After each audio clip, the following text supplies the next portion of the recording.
Lalaki, patay ng masabugan ng vintage bomb.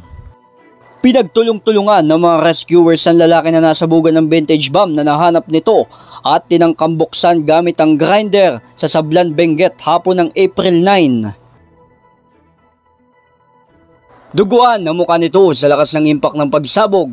Isinugod naman kaagad-agad ito sa ospital, ngunit ito'y binawian na ng buhay.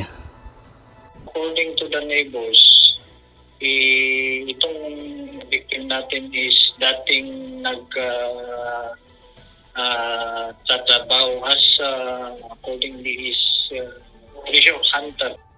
Ayon sa Sablan PNP, posibleng tinangkang buksan ng lalaki ang vintage bomb na inaasahan na may laman itong kayamanan gamit ang grinder at nasabugan siya.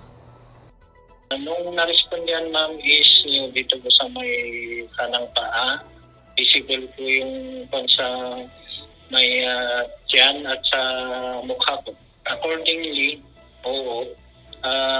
tinakbo po siya ng patrol mobile natin kasama po ang mga personnel ng fire station, Sablan Fire, at nadala po siya sa Baguio General Hospital. Pero accordingly sa isang kamag-anak is namatay din po yung biktima natin.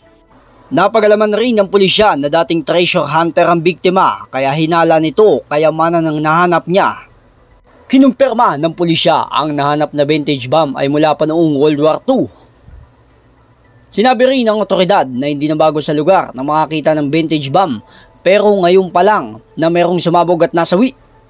Isang projectile na 75 mm ay explosive. Walang masyadong detalye kung saan ito nakuha. Maaaring na siya rin nung nagtago.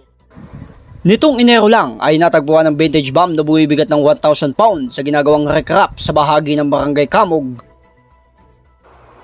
J. Martin, JKRS News and Public Affairs.